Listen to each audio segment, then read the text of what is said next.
The first one I wanted to get to tonight involves something called the Brick Bible.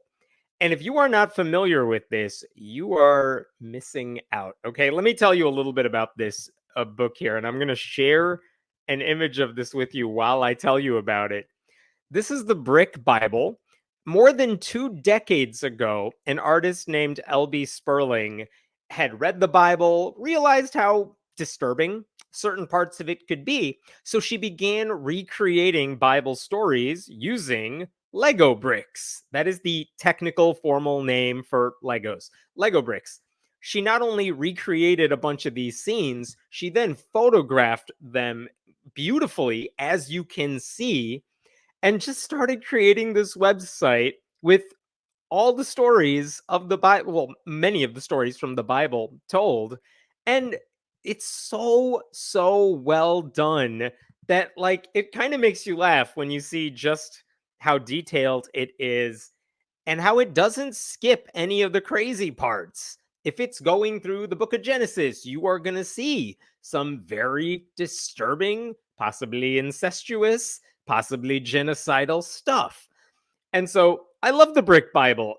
Here's the other thing about the Brick Bible: it came out, or at least it got really popular around the time all those new atheism books came out, like the mid 2000s. So it really was part of that zeitgeist that, people are criticizing organized religion. They're doing it in unique, clever, no holds barred sort of ways. And so this website is a part of that. Eventually, a book publisher says, "Can we turn this into a book?" And this, I'm going to zoom away from that for a second. It spawned a line of best-selling books called the Brick Bible. And honestly, here's the books. If you haven't read it, if you haven't seen the website, it's wonderful. Have fun. It's I cannot recommend it enough. In fact, the Chicago Tribune, I believe, once said the series goes beyond remarkable. It borders on genius. I'm not surprised at all. This is one example of one of my favorite bits from there. This is Cain and Abel, and you can see what the Brick Bible is like here. And they were out in the field, and Cain attacked his brother Abel and killed him. Like, that's a real story from the Bible, and you could see the details that are in this book and the website. It's all there. So, wonderful project. Honestly, I had not thought about the Brick Bible in many years because it was a cool thing way back in the day. It was very interesting, very well done. But then, you move on to other stuff. The thing that made the Brick Bible, I think, keep spawning books, because there's been a lot of books in the series, it's not just that Elbe Spurling was so damn good at creating those scenes with Legos, it's that the stories were accurate. They were presented as the Bible presents them. These are not the sanitized versions of the stories you might hear in Sunday school. Like, they were sometimes violent. They were sometimes sexual. They were sometimes really, really disturbingly sexual. But they had to be, because that's what's written in the Bible. Now, Spurling herself, I want to tell you, is an atheist. This is from her website, where she actually says, Spurling's newfound skeptical outlook was eventually applied to her religious beliefs, and she soon found herself the only atheist in a family, community, and society full of believers. You can also see in the next paragraph, she went on to get a degree in philosophy and religion from Boston University, studying under some big name professors. So this is not just some random person. This is someone who has actually studied this stuff, knows a lot about religion and philosophy, and happens to be an atheist. And all of that is true. The other thing I want to tell you is that the images from the Brick Bible were so well done and so compelling. And the reasons they were originally created, the fact that Sperling was an atheist, they became so peripheral to the actual content that a lot of churches began using the images in their sermons or in Sunday school or in vacation Bible school. Like they said, how do we teach kids the book of Genesis? Well, here's a cool book. And I mean, that's kind of funny considering how it originated, but it's not weird because it is really well done. And in fact, this is probably a publisher thing more than anything. The publishers were like, you know what? We think we can probably sell these books to kids or to pastors and churches for kids, but we probably do need to tone down the violence that you have and some of the sexual stuff. Like, is there a way to do that? And the thing is, you can portray violence in the Bible without having blood gushing everywhere. You can portray sex in the Bible without making it explicit. And so Spurling ended up doing that, not just creating books geared towards kids. She actually created the Brick Bible for kids. And this is also a website where you can read all of this stuff and see all of the pictures. But there is an actual kids version of this project. And on that website, it actually says this is created so that pastors could, quote, display this website and share its stories as part of your religious services or education programs. So it's very nice. I'll give you an example of how it got sanitized a bit, because I don't want anyone to think Elbe Spurling like walked away from the more disturbing scenes of the Bible just to sell a few books. This is an image from the children's version of the Bible with David and Goliath. And here is David bringing home the decapitated head of Goliath. And is that disturbing? I mean, maybe, but that is what the story of David and Goliath says. But the reason this is in the kids' version is that in the regular version, or the adult version, or the teen version, there's a lot more blood in this picture. And in the picture where Goliath's head is cut off, there's a lot more blood.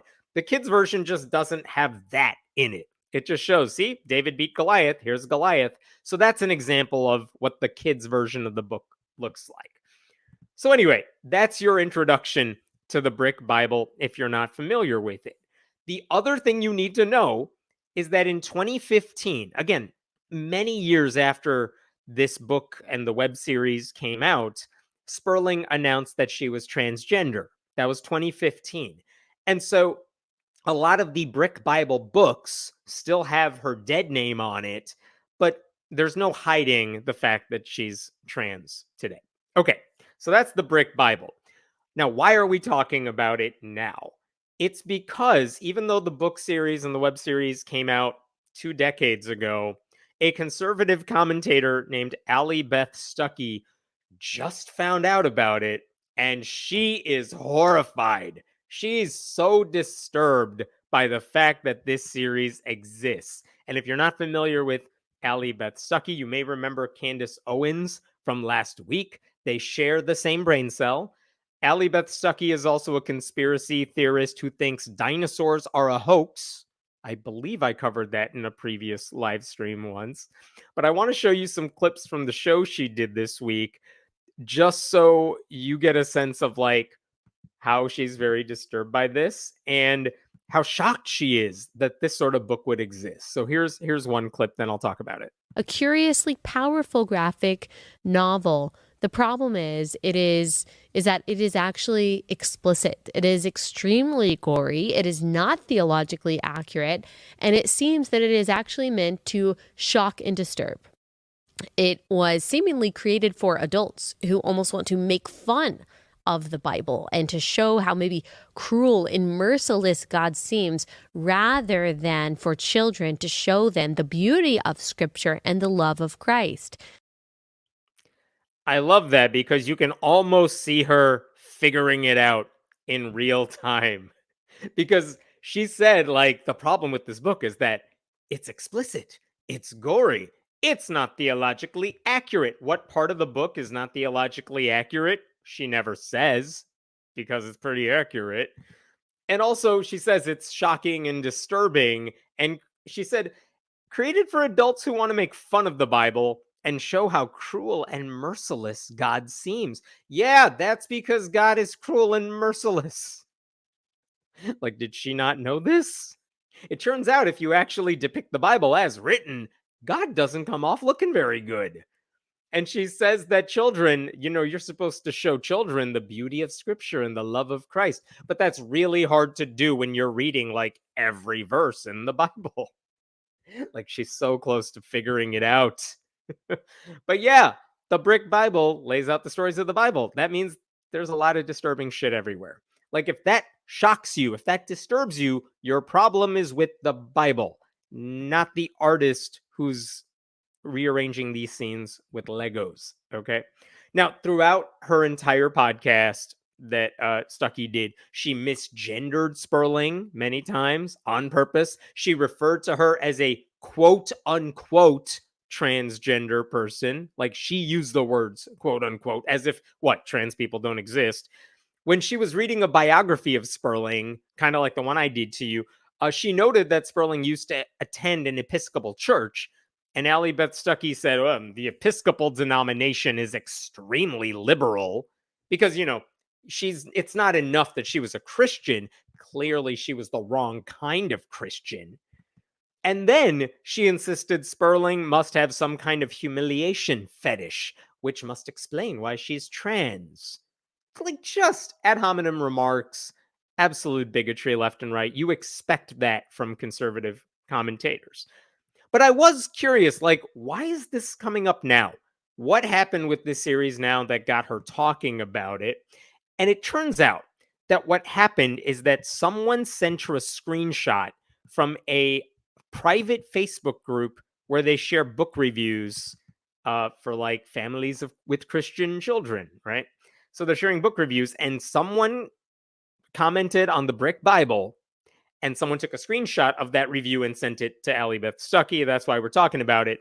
Well, let me show you the screenshot because this is so much fun to read out loud. All right, let's read this together. This is the commentator saying, posting this review because I have seen this book in churches we have had co-op at. Also, not what it appears to be. Oh my God. Okay, what did the review say? I know it's a little hard to see. I'll zoom in a bit. Sorry for the blurriness. Okay. Do not get this book for your children. My son won it at a vacation Bible school, VBS, Sunday night. They had a Lego competition as it was a Lego VBS starting Monday. Donations were taken that were Lego themed. Yeah. This kid won it at a Lego themed vacation Bible school. We left for a 2-day road trip Monday, and he read it for 2 days. Wow, this kid's reading the Bible for 2 days. He asked questions like, what's a eunuch? And if you're not familiar with that, go Google it right now.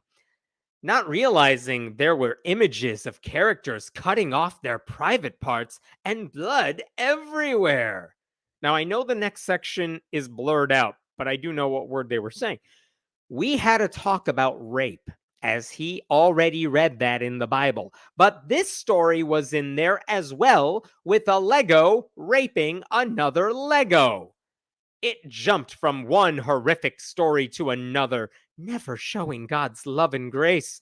Even God was shown from the beginning as a mean, hateful character. I am sick to my stomach as I am so careful with what he is exposed to.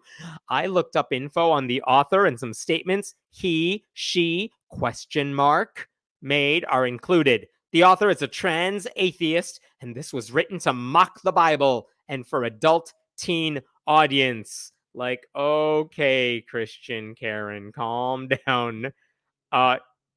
It's funny because clearly they were very excited to get the Lego version of the Bible.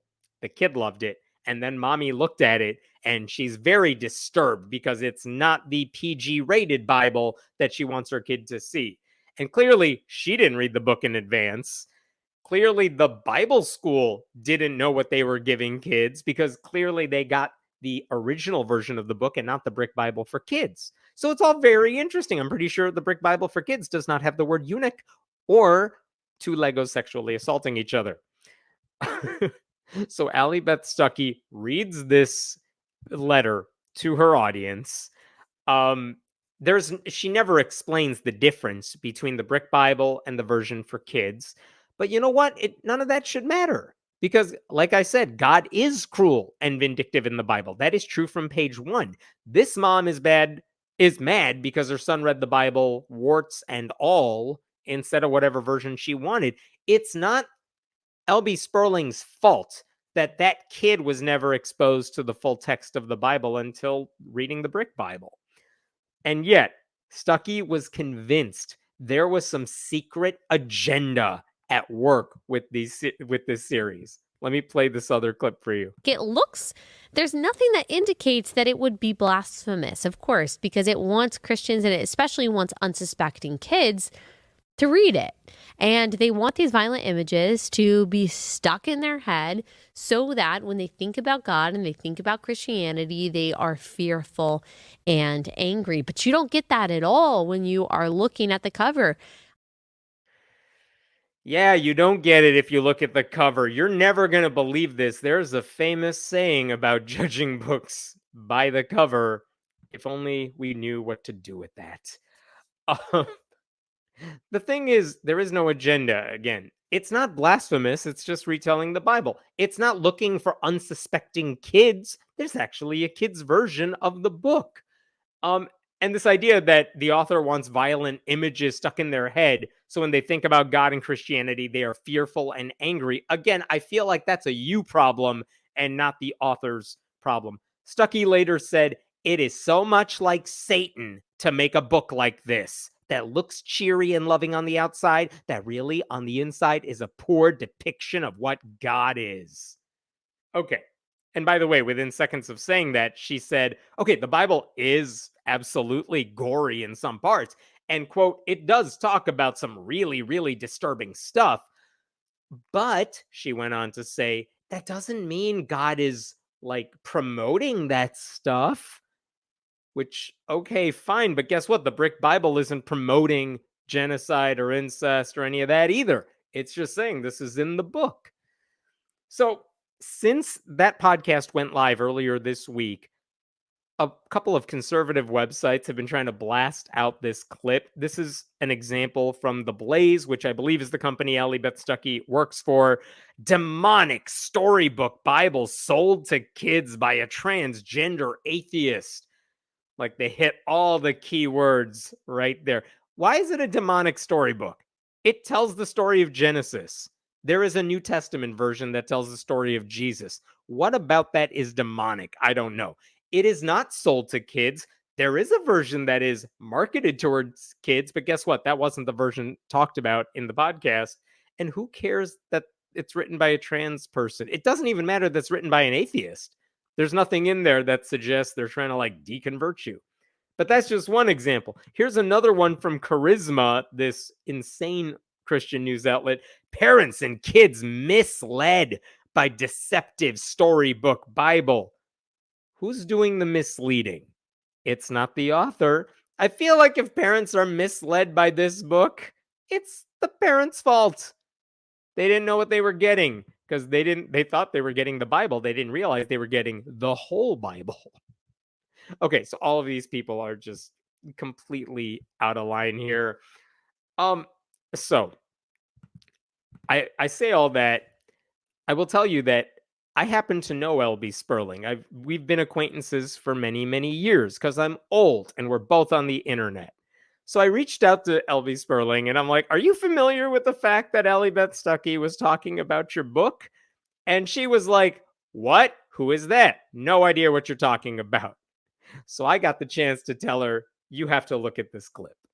And so we had a chat about all of this. And I have some follow-ups for you. First of all, she was kind of amused that the book was back in attention, back in someone's attention this year. She said it's like, oh, wow, ripped from the headlines of 2011. In some ways, she told me it's kind of a throwback because she used to get hate mail when the series first came out. And eventually, when the books came out, that turned into getting 1-star reviews on Amazon. And now she's just getting, this is like the next line of hate mail in a way. None of these people seem to understand the goal of her project, which was to recreate these scenes. I did ask her, did you know churches are using your books and your website? She was a little familiar with that. She said she had some awareness churches use it, but she couldn't tell me, who's buying the books. Are they Christians? Are they atheists? Is something else? There's no way to delineate which group is buying books. It's not like churches buy her book in bulk or anything like that. I will say she was probably most frustrated by the fact that Allie Beth Stuckey was just misgendering her left and right on purpose. So during our conversation, she kept saying, "Oh, what did Alfred say? Is that what Alfred thinks?" Purposely misgendering Allie Beth Stuckey because guess what? It turns out that's annoying and offensive.